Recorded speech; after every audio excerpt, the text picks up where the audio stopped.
The crimson sun dipped low over Camp Verde, Arizona, casting long shadows across the cemetery where Juliana Fairchild knelt among the gravestones, her calloused hands working methodically in the dry soil. Sweat trickled down her temple as she placed a desert marigold into the freshly turned earth. 5 graves in a neat row, now adorned with bursts of color against the dusty landscape.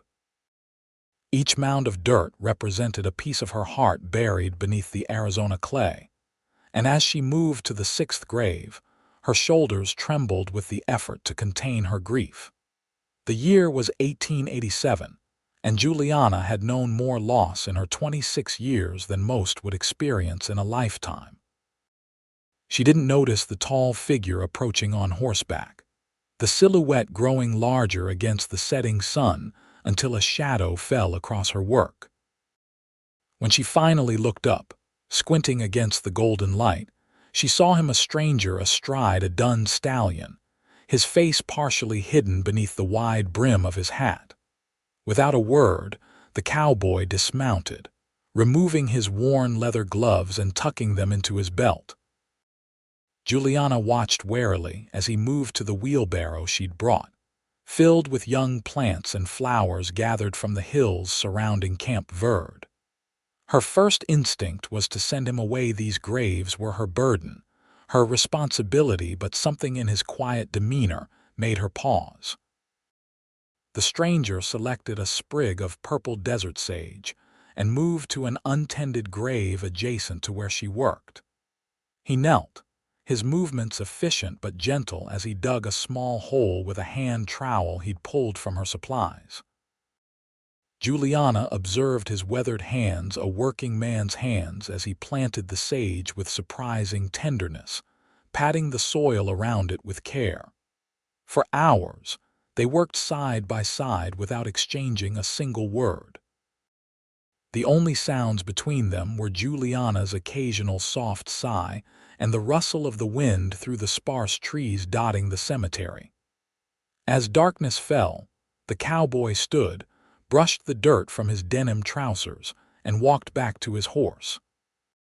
He tipped his hat in her direction, mounted, and rode away, leaving Juliana to wonder about the silent stranger who had shared her grief that evening.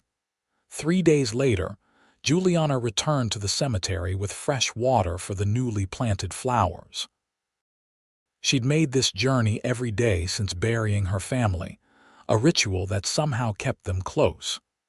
The fever had taken them one by one over the course of 2 horrific weeks: her father, mother, younger brother, and 2 sisters. The 6th grave belonged to her husband, Thomas, killed in a mining accident barely a year into their marriage. 6 graves that had stolen her past and her future. As she approached the plot, she noticed something unexpected. All the flowers were thriving, despite the brutal Arizona heat. Someone had been watering them. She knelt to touch the moist soil around a prickly pear blossom when the sound of hoofbeats made her turn. The cowboy approached again, this time carrying 2 wooden buckets of water. He nodded in greeting but remained silent as he dismounted and began his self-appointed task of tending to the flowers they had planted together. Juliana studied him more carefully in the morning light, tall and lean, with sun-bronzed skin and a jawline dusted with stubble. His eyes, she noticed, were a startling blue against his tanned face, like pieces of the sky captured beneath his dark brows. "Thank you," Juliana finally said, her voice rough from disuse. She had barely spoken to anyone since the funerals, finding little comfort in the well-meaning condolences of neighbors. The cowboy paused, looking at her directly for the first time. He nodded once, acknowledging her thanks, then returned to his work.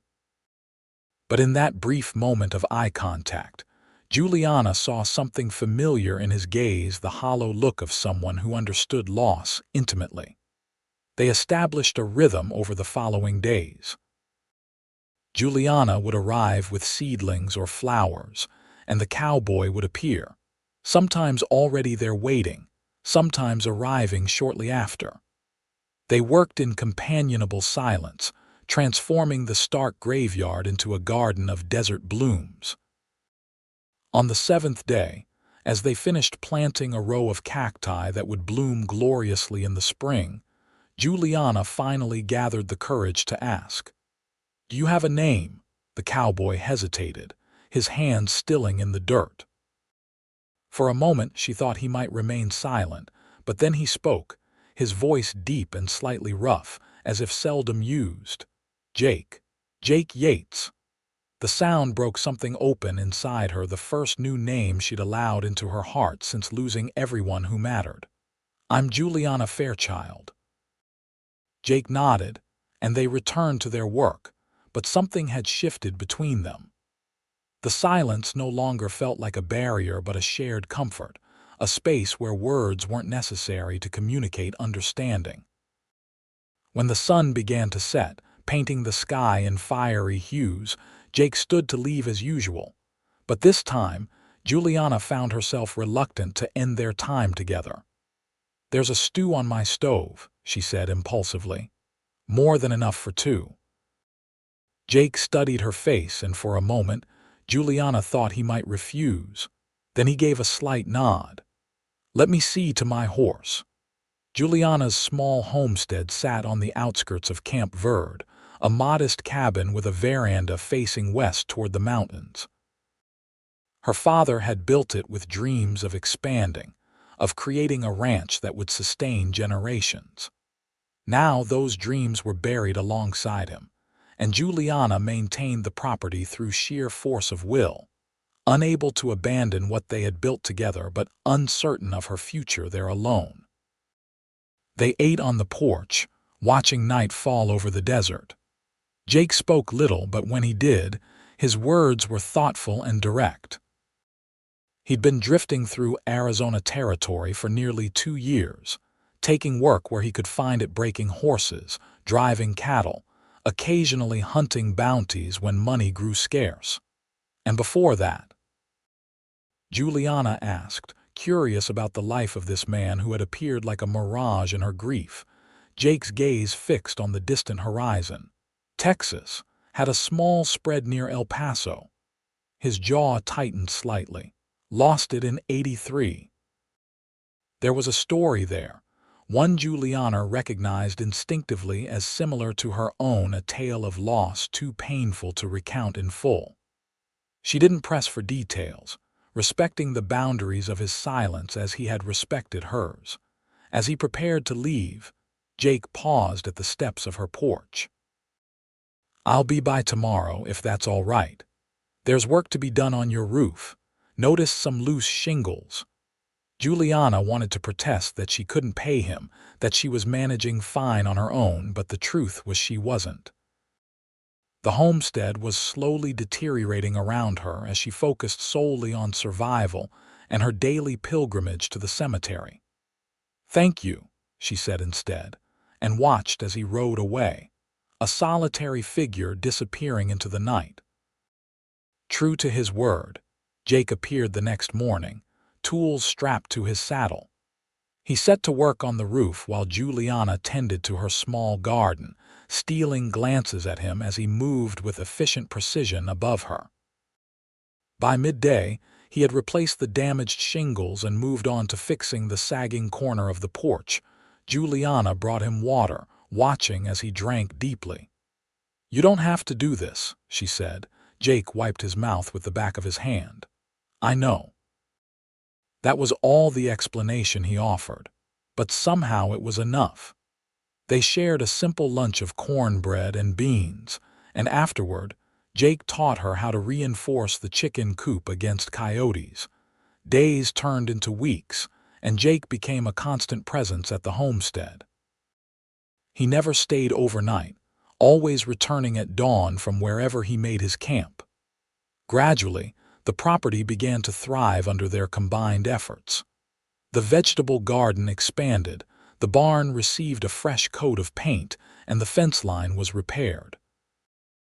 Every evening, they would visit the cemetery together, tending the flowers that now bloomed in vibrant patches across all 6 graves. Sometimes Juliana would tell stories about the people buried there, her father's terrible jokes, her mother's talent for making pies that won ribbons at every county fair, her little brother's dream of becoming a lawman someday. Jake would listen, offering the gift of his attention without empty platitudes. On a particularly beautiful evening in late September, as they knelt together beside her husband's grave, Juliana found herself sharing more than she had intended. "We were only married for 11 months, she said softly, stroking the petal of a sunflower. "Thomas worked at the copper mine. There was a collapse."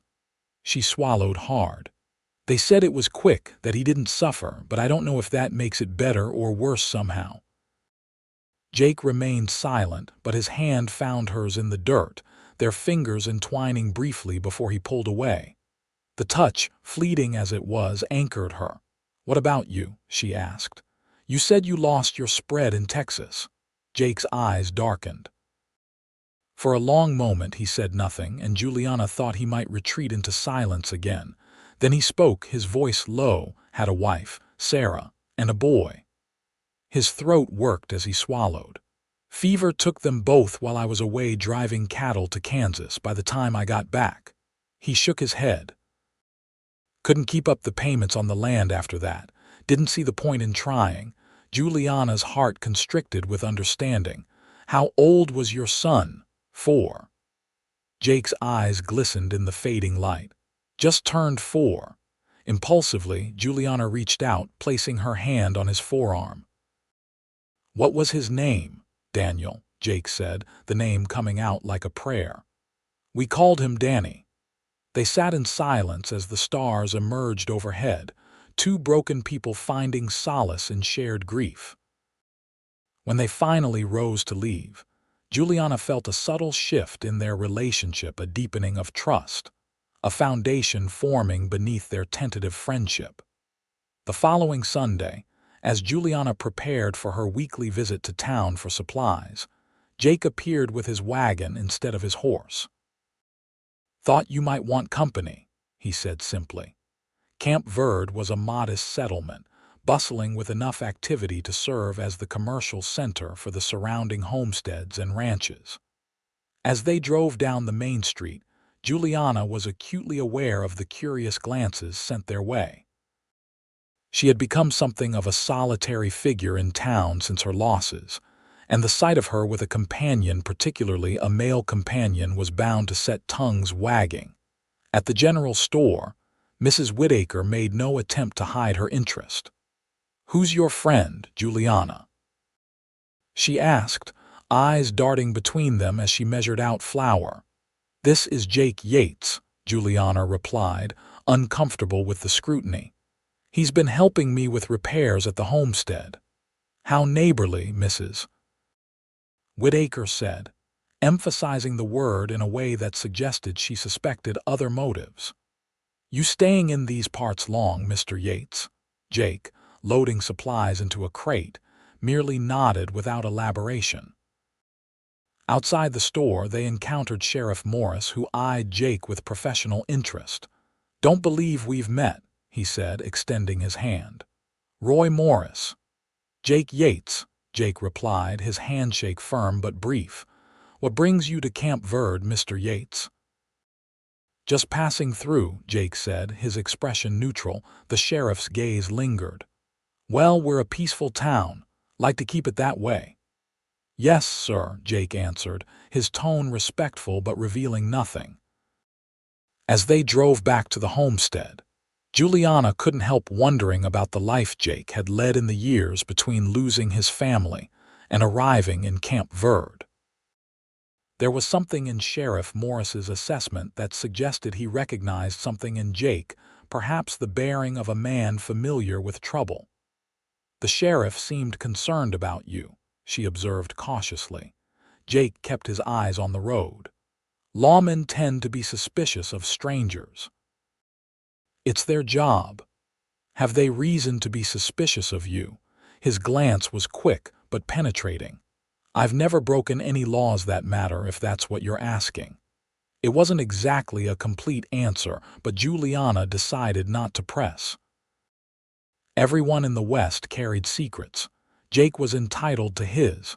That evening, as they sat on her porch watching the sunset, Jake broke their comfortable silence with an unexpected question. You ever think about leaving this place? Juliana considered the question seriously. Sometimes, she admitted. There are days when every corner of the homestead feels haunted, but this land was my father's dream. Leaving feels like. She searched for the words. Like abandoning them all over again. Jake nodded, understanding in his eyes. And what about your dreams, Juliana?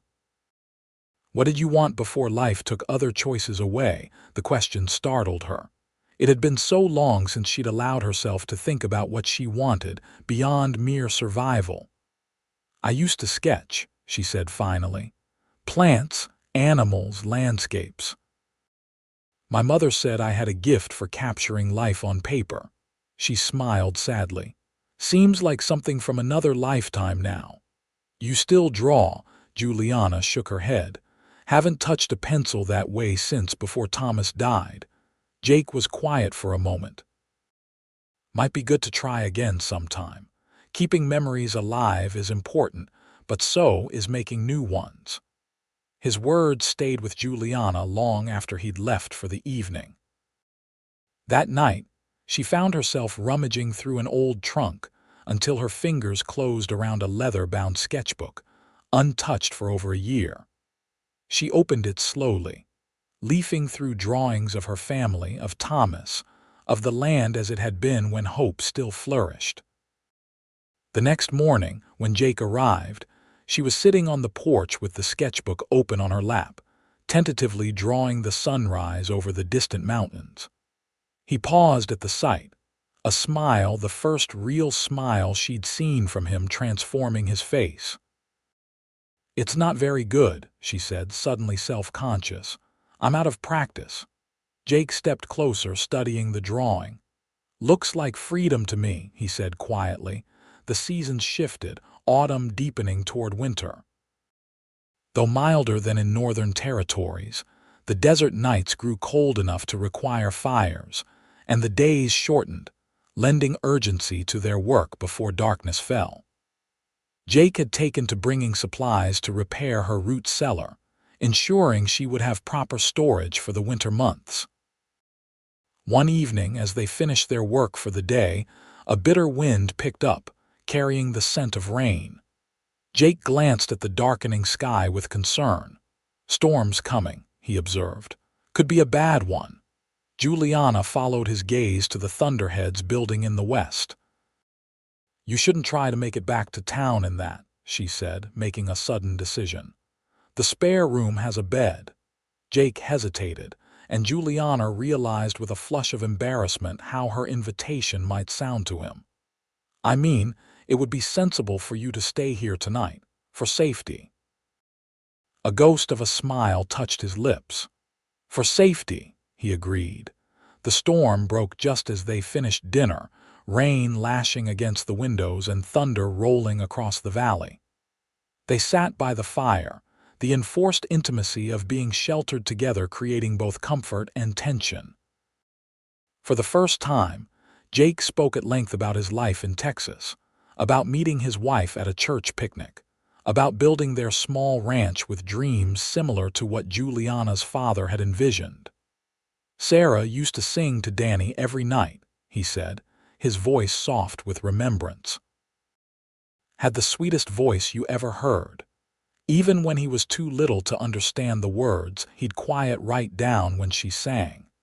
Juliana, curled in a chair across from him, recognized the gift he was giving her by sharing these memories. What did she sing? Beautiful Dreamer was his favorite. Kid would throw a fit if she tried to skip it. A pained smile crossed Jake's face. When I found them after the fever, she was still holding him, like she tried to shield him somehow, even at the end. Juliana's eyes filled with tears, thinking of her own mother who had been the last to succumb, having nursed the others until her strength gave out. They say my mother could have survived if she'd rested sooner, if she hadn't exhausted herself caring for everyone else. But that wasn't her way. Sounds like a remarkable woman, Jake said. She was. They all were in their own ways. Juliana wiped her eyes.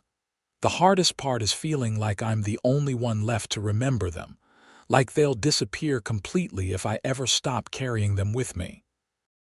Jake leaned forward, his gaze intense. I understand that better than most. He hesitated, then added, maybe that's why I stopped at the cemetery that day. Seeing you tending those graves, it reminded me that I wasn't the only one carrying ghosts. The admission hung between them, a moment of perfect understanding that transcended words. Outside, the storm raged on, but within the cabin, a different kind of weather was changing, the long winter of grief giving way, slowly but surely, to the possibility of spring. In the morning, Juliana woke to the smell of coffee and the sound of movement in her kitchen. She found Jake at the stove, frying bacon in a cast iron skillet. The domesticity of the scene sent an unexpected pang through her heart. Hope you don't mind, he said, glancing over his shoulder. Thought you might be hungry. They ate breakfast together at her small table, the routine feeling both strange and natural. When Jake prepared to leave, returning to town for supplies they'd need to finish the root cellar, Juliana felt a peculiar reluctance to see him go. Will you come back for supper? She asked, surprising herself with the invitation. Jake studied her face for a moment. I'd like that, he said finally, and rode away. After he'd gone, Juliana stood on her porch, watching his figure grow smaller in the distance. Something was happening between them, something neither had anticipated when he first appeared at the cemetery. They were two wounded souls finding unexpected healing in each other's company. That afternoon, Juliana walked to the cemetery alone, bringing fresh pine boughs to lay on each grave as winter approached. As she worked, she found herself talking aloud to her family as she often did. There's someone I'd like you all to know about, she said softly, smoothing the earth around her husband's headstone. His name is Jake. He's been helping me and I. She paused, trying to find the right words for feelings she was only beginning to understand. I think he might be important. The sound of approaching hoofbeats made her look up, expecting to see Jake returning early from town. Instead, she saw 3 riders approaching strangers, their expressions hard as they surveyed the cemetery and spotted her kneeling by the graves. Juliana stood slowly, wariness prickling along her spine. The lead rider, a heavy-set man with a scar bisecting his left eyebrow, reined his horse to a stop a few yards away. "Afternoon, madam," he said, tipping his hat with exaggerated politeness. "Wonder if you might help us." "We're looking for a fella. Goes by Jake Yates." Juliana's heart quickened, but she kept her expression neutral. "May I ask why you're looking for him?" The man smiled, the expression never reaching his cold eyes. "Old business associate, you might say. Heard he was in these parts, helping a widow woman with her place." His gaze swept over her deliberately. "Would that be you, madam?" "I'm afraid I can't help you," Juliana said carefully. "Now, if you'll excuse me, I have work to finish here." The man exchanged glances with his companions. "Seems to me you know exactly who we're talking about. Why don't you give Jake a message for us? Tell him Caleb Walsh is looking to settle accounts."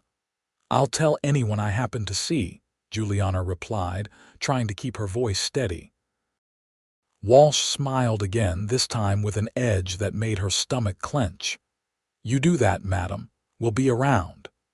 He turned his horse, then added over his shoulder, "Pretty place you got. Be a shame if anything happened to it."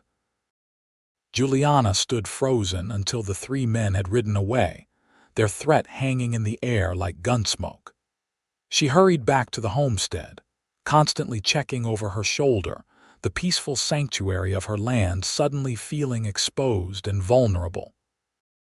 Jake returned at dusk, his wagon loaded with supplies. One look at her face told him something was wrong. "What happened?" he asked, dismounting quickly. Juliana related the encounter with Walsh and his men, watching Jake's expression darken with each detail. When she finished, he turned away, his shoulders rigid with tension. "I should go," he said, his voice flat. "Go? What do you mean, these men?" "They're trouble, Juliana, the kind you don't want finding its way to your door." "Who are they, Jake? What do they want with you?" He was silent for a long moment, struggling visibly with how much to tell her. Finally, he sighed, removing his hat and running a hand through his hair. "After I lost the ranch, I took some jobs I'm not proud of," he said. "Rode with Walsh for a time. He runs a gang that rustles cattle across the territory line, robs stage coaches when the opportunity arises." He met her eyes directly. "I never killed anyone, but I helped men who did. When I came to my senses and decided to leave, Walsh didn't take kindly to it. We had words. Bullets, too." Juliana absorbed this information, trying to reconcile it with the man she'd come to know. "Are you saying you shot him, winged him? Could have finished it, but I didn't. Maybe should have." Jake shook his head. "That was nearly a year ago. Thought he'd given up the chase."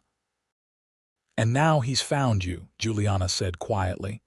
"And now he's threatened you," Jake corrected, his expression grim. "I need to leave Camp Verde, draw them away from here." "No," Juliana said firmly, surprising herself with the force of her response. "Running won't solve anything. They've seen the homestead now. How do you know they won't come back anyway, looking for information about where you've gone, or just to make good on their threat?" Jake's jaw tightened. "What would you have me do? Bring a gun battle to your doorstep?" "I would have you trust me," Juliana replied, stepping closer to him. "Trust Sheriff Morris. This is my home, Jake. I've already lost everyone I love to circumstances I couldn't control. I won't be driven away by men like Walsh." The word love hung between them, neither acknowledging it directly but both feeling its weight in the gathering darkness. "We should speak to the sheriff," Juliana continued. "Tell him what's happening." Jake looked skeptical. "Law's thin out here, Juliana. One sheriff can't stand against Walsh's gang." "Maybe not, but this is a community. People here look out for each other." She reached out, tentatively touching his arm. "And I look out for the people I care about." Their eyes met, and something unspoken passed between them, a recognition of feelings neither had been ready to name until danger forced their hand. "All right," Jake said finally. "We'll talk to Morris in the morning. But tonight I'm staying here. I won't leave you unprotected."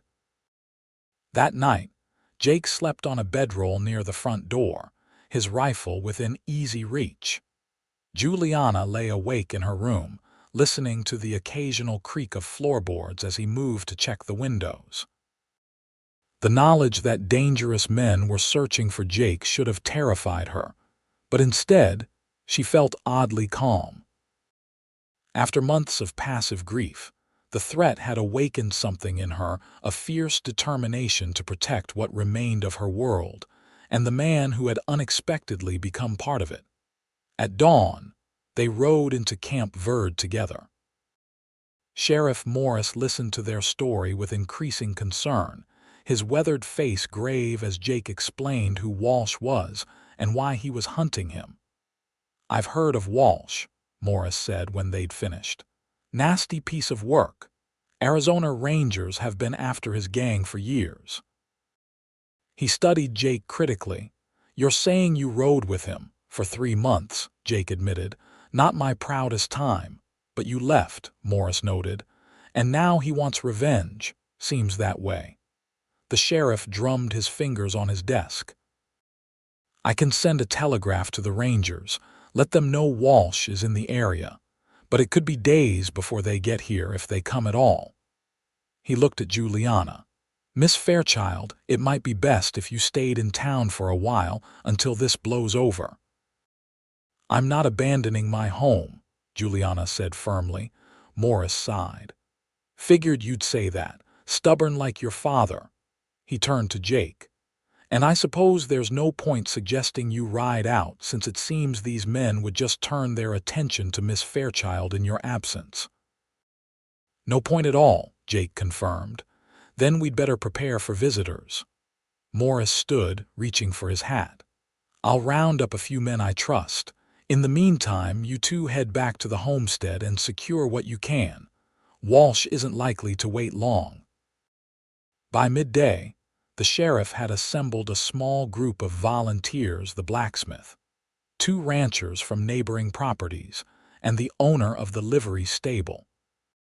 All were men Juliana knew, solid citizens with families of their own to protect, who understood that a threat to one homestead was a threat to the peace of the entire community. They arrived at Juliana's land, just as she and Jake finished moving valuables to the root cellar and boarding up vulnerable windows. Morris outlined his plan. The men would conceal themselves around the property, creating a defensive perimeter. When Walsh and his gang arrived, they would find themselves outflanked and outnumbered.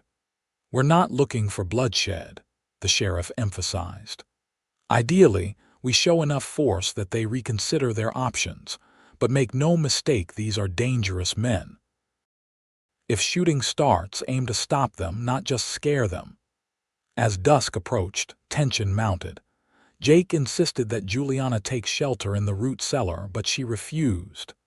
This is my home, she said, checking the shotgun her father had taught her to use years ago. I won't hide underground while others defend it. Jake looked like he wanted to argue, but something in her expression stopped him. Instead, he showed her how to position herself behind the stone chimney of the outdoor baking oven, which offered both protection and a clear view of the approach to the house. Stay low, he instructed, and don't shoot unless you have no choice. I know when to pull a trigger, Jake Yates, she replied, with a flash of the spirit that grief had temporarily dimmed. My father made sure of that. A ghost of a smile touched his lips, pride and worry mingling in his eyes. Before he could respond, the distant sound of hoofbeats reached them. Sheriff Morris gave a low whistle from his position near the barn, the signal that riders were approaching. Jake squeezed Juliana's hand once, then moved to his assigned position on the porch, rifle at the ready but not yet visible. Twilight had deepened into near darkness, the only illumination coming from a lamp deliberately left burning in the front window of the cabin. 5 riders appeared at the edge of the property, silhouetted against the last glow of sunset. They approached slowly, wary but confident in their numerical advantage, unaware of the men positioned around the homestead. Caleb Walsh led the group, reining his horse to a stop about 30 yards from the cabin. Yates, he called out, I know you're in there. Time to face up to what you owe me. Jake stepped onto the porch, his rifle held non-threateningly at his side. I don't owe you anything, Walsh.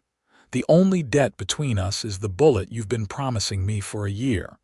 Walsh's laugh was ugly in the gathering darkness. That and more, you disloyal son of a bitch.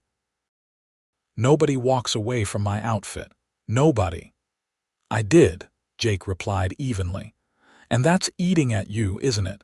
The idea that someone decided your way of life wasn't worth the trouble. One of Walsh's men shifted nervously, perhaps sensing something wasn't right. Caleb, he muttered, something ain't sitting well here. Walsh silenced him with a gesture. Shut up, Hawkins. Yates is just talking, trying to buy time.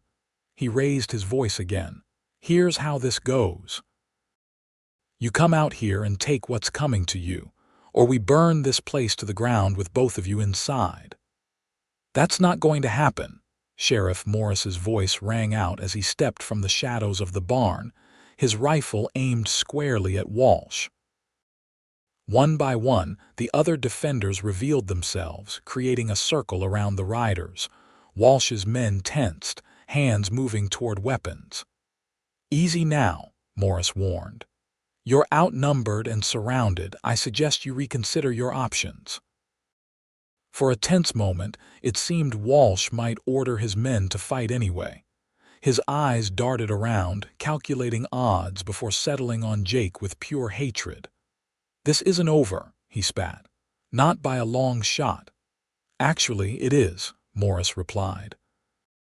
"Caleb Walsh, you and your men are under arrest for making threats against citizens of this county, trespassing, and based on what Mr. Yates has told me, a whole list of other crimes across 2 territories. What happened next unfolded in seconds. Walsh, evidently deciding he had nothing to lose, drew his pistol with startling speed, aiming not at the sheriff but at Jake. Shots exploded in the darkness, Walsh firing, Jake diving for cover, the sheriff and his men returning fire. Juliana, her heart pounding, saw one of Walsh's men break away from the melee, spurring his horse toward the side of the house directly toward her position. Whether he was fleeing or attempting to flank the defenders, she couldn't tell, but his gun was drawn and his intent clear as he spotted her behind the oven. Time seemed to slow as she raised her shotgun, remembering her father's voice. "Breathe out as you squeeze, Jules. Never on the inhale." The blast shattered the night, catching the rider full in the chest and throwing him from his horse. When it was over, Walsh and one of his men lay dead in the yard. 2 others were wounded and in custody.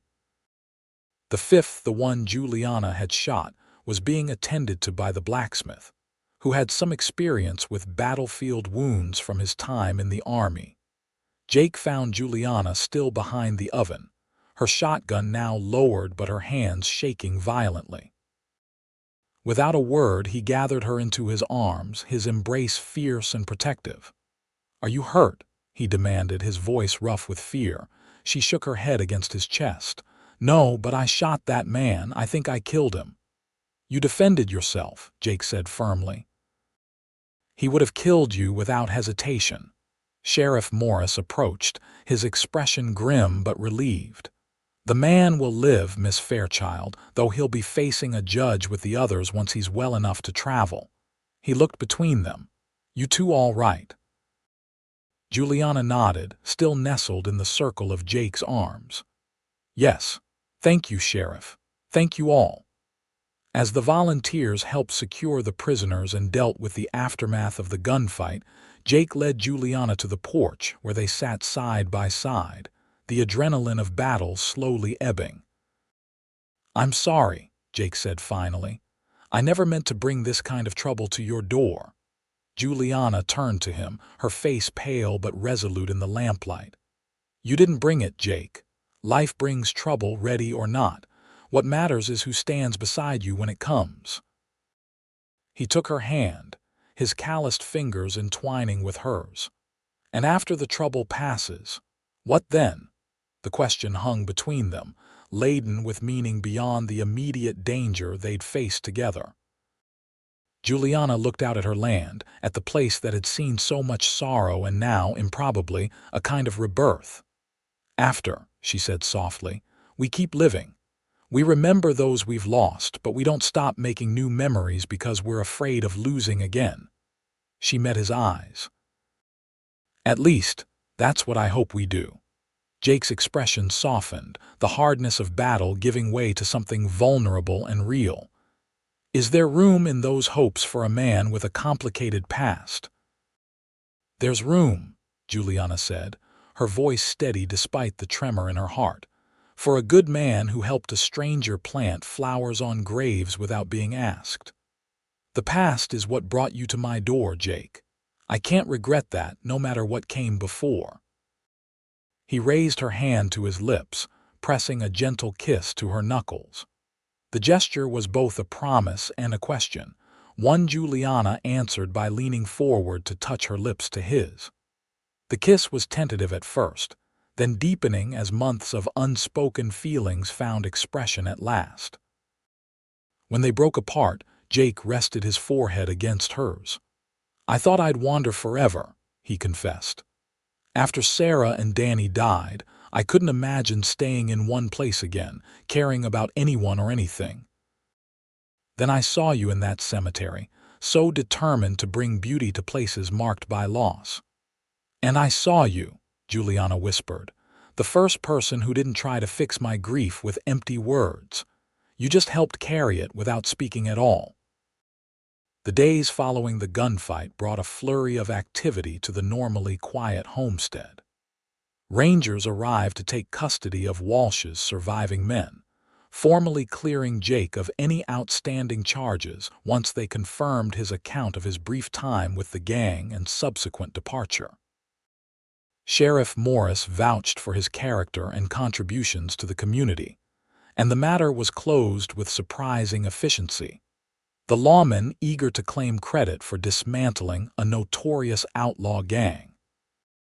As winter settled fully over Camp Verde, Jake officially moved into Juliana's home, no longer maintaining the pretense of a separate camp. They were the subject of gossip, of course, but the town's attitude had softened considerably since Jake had helped defend not just Juliana's homestead, but, by extension, the safety of the entire community. They were married in early December, a small ceremony in the same church where Juliana had said goodbye to her family months before. Mrs. Whitaker organized a reception at the town hall, and to Juliana's surprise, nearly everyone in Camp Verde attended, bringing food and gifts and genuine well wishes. "Seems your neighbors were just waiting for a reason to celebrate with you again," Jake observed as they danced slowly in the center of the hall, surrounded by smiling faces. "Our neighbors," Juliana corrected gently. "This is your home now, too." The winter passed in a kind of peaceful contentment neither had thought possible again. They expanded the homestead, Jake's natural talent for ranching complementing Juliana's knowledge of the land. They began raising horses, starting with Jake's dun stallion and 2 mares purchased from a breeder passing through town. By spring, they had the beginnings of a small but promising operation. Every Sunday, without fail, they visited the cemetery together. As the months passed, the visits became less about maintaining grief and more about honoring memory. Juliana planted new flowers as the seasons changed, and Jake built a decorative fence around the family plot, his hands creating beauty where once he had only found solace in shared sorrow. One evening in late spring, as they sat on their expanded porch watching the sunset, Juliana placed Jake's hand over her abdomen, a smile illuminating her face. "There will be another Yates to remember them all," she said softly. Jake's expression transformed from confusion to wonder as he understood her meaning. "Truly," he whispered. Juliana nodded, tears of joy spilling down her cheeks.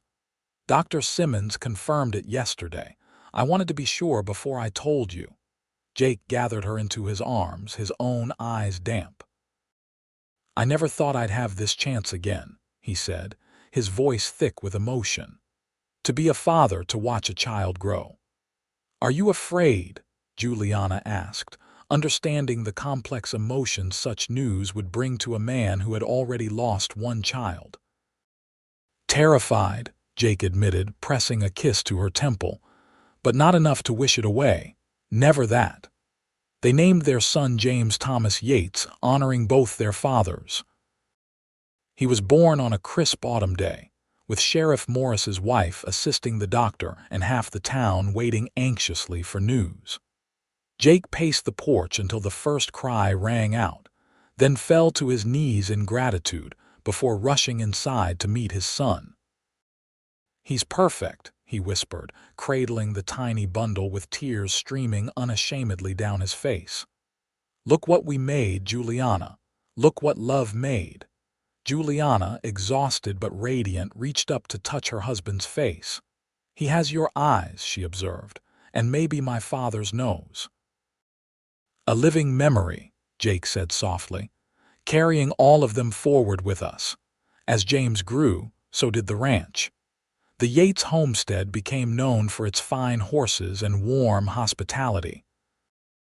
Juliana returned to her artwork with renewed passion, her sketches of the land and its inhabitants capturing the spirit of their corner of Arizona territory. Jake's steady hand guided the expansion of their business, his past experiences, both good and painful, informing decisions that helped them prosper where others struggled. 2 years after James's birth, their family expanded again with the arrival of twin girls, Sarah Elizabeth and Catherine Rose. Jake, now thoroughly settled into the life he had once thought forever beyond his reach, built a larger house to accommodate their growing family. "Did you ever imagine this?" Juliana asked one evening as they sat on their new porch watching 5-year-old James teaching his 3-year-old sisters how to pet a new foal. "That day in the cemetery, when you stopped to help me, did you ever think we'd come to this?" Jake's arm tightened around her shoulders. "Not in my wildest dreams," he admitted. "I was just trying to ease a stranger's burden, figured I'd move on in a day or two like always." "What made you stay?" Jake considered the question, watching their children's laughter brightening the twilight. "At first, it was seeing someone who hurt the way I did. There's a kind of recognition there, a language only grief can teach you." He turned to her, his eyes reflecting the love that had grown between them. "But then it became about seeing someone healing, someone brave enough to plant flowers on graves instead of just mourning what lay beneath them. I wanted to be part of that courage, that determination to find beauty again."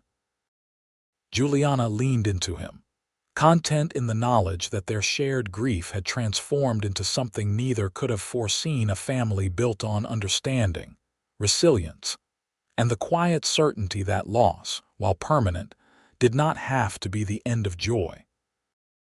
Each season brought new growth to the Yates Ranch. They eventually expanded to include cattle alongside their horse breeding operation, becoming one of the more prosperous establishments in the Verde Valley. Jake's reputation for fair dealing and expert horsemanship spread throughout the territory, bringing buyers from as far away as California and Texas. Juliana's artwork gained recognition as well.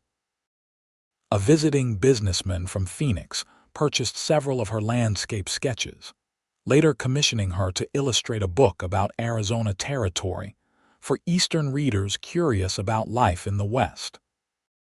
The success of that project led to others, allowing her to contribute to the family's prosperity while pursuing her passion. Their children grew strong and capable, each developing their own talents. James inherited his father's way with horses and his mother's artistic eye, creating intricate leather tooling that adorned their finest saddles. Sarah Elizabeth, quiet and thoughtful, showed a remarkable aptitude for numbers, keeping the ranch's books with precision from an early age. Catherine Rose, the most adventurous of the three, became an accomplished rider whose skills rivaled those of any cowhand in the territory. Through it all, Jake and Juliana maintained their Sunday ritual of visiting the cemetery, now with their children in tow. They planted new flowers each season, and as the years passed, they shared stories of those buried there: Juliana's family, and in spirit if not in fact, Jake's first wife and son as well. "Why do we bring flowers to people who can't see them?" Young James once asked, helping his father plant marigolds around a headstone. Jake exchanged a glance with Juliana before answering. "The flowers aren't really for them, son. They're for us, to remind us that beautiful things can grow even in places of sadness. And they're a way of showing that we still care, that we haven't forgotten." It was a lesson that took root in all their children, this understanding that remembrance could be an act of joy as well as sorrow. As they grew, each child developed their own relationship with the ritual, sometimes accompanying their parents, sometimes visiting alone when facing decisions, or seeking guidance from the memory of those who had come before. On their 20th wedding anniversary, Jake surprised Juliana with a special gift, a small stone building near the cemetery, filled with art supplies and furnishings for a proper studio. The windows were positioned to capture the best light throughout the day, and from her easel, she could see both the family graves and the thriving ranch that had grown from the ashes of their separate losses. "So you can keep capturing life as it unfolds," Jake said, leading her inside for the first time. "And maybe teach others to see beauty where they might otherwise only find sorrow." Juliana, her hair now threaded with silver but her eyes as bright as ever, embraced her husband with tears of gratitude. "You've been teaching that lesson since the day we met," she said softly. "Every silent moment you spent helping a stranger plant flowers on graves." That evening, surrounded by their children, their friends, and the community that had embraced them through the years, Jake and Juliana renewed the vows they had made 2 decades earlier. Sheriff Morris, now retired, but still a central figure in Camp Verde, performed the ceremony on the homestead where their story had truly begun.